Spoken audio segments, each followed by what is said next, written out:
The first day that Clinique was in business was September 9th? I think it was 1968.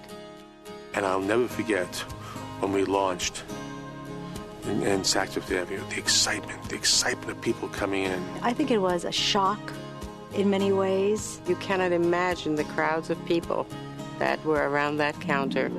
Well, Clinique really began as an idea in Leonard Lauder's mind. My brother Leonard was talking to all of us about the concept of having a fragrance-free product. And at the same time, an article ran in Vogue magazine, Can Great Skin Be Created? And Carol Phillips was managing editor of Vogue at the time. So she came to our office and we talked.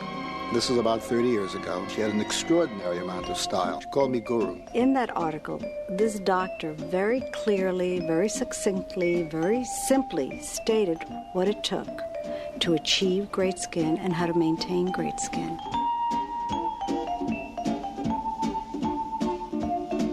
One day, we received a telegram. Carol Phillips said yes. And that was the first time I knew that Carol was going to be the head of Clinique. The Lauders, with Carol and Dr. Orentreich, decided that this was something that they wanted to do. The name Clinique was found by both Evelyn and Leonard. A seed of an idea became a product and a company. It was clean, it was classic, it was definitely Clinique. Carol said, look, there was one photographer who is the best photographer for this, and that's Irving Penn. Irving Penn personified Clinique. Very minimal, very straight on, and Clinique always believed that the product was the star.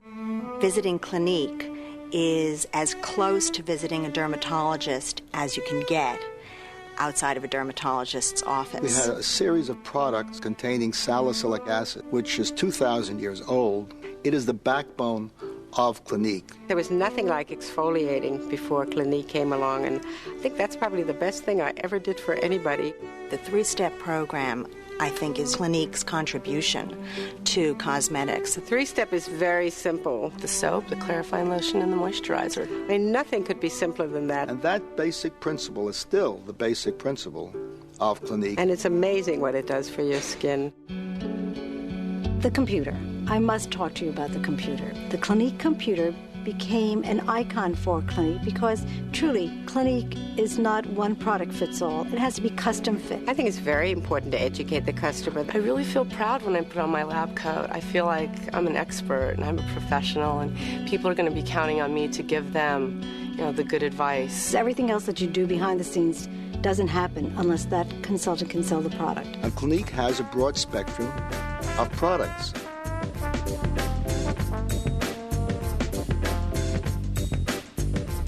Clinique is a classic because of the way that it can speak to everyone. It was not only allergy tested, fragrance free, but we have color, we have foundations and lipsticks and base colors for everyone.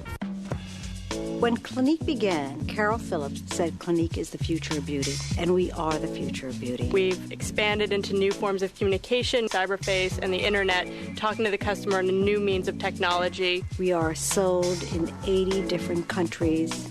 We are a worldwide global corporation. Be it all over the world, it's the same. There is no age limitation to Clinique. We're talking to teenagers, we're talking to their mothers, and we're talking to their mothers' mothers. There's a lot of integrity behind Clinique. There is no hype, there is no pretentiousness, and in a way we underpromise and overdeliver. From that first conversation between Carol Phillips and my mother to today, I feel each individual thing it's just one thing after another of getting it right. Clinique is smart, chic, and always modern.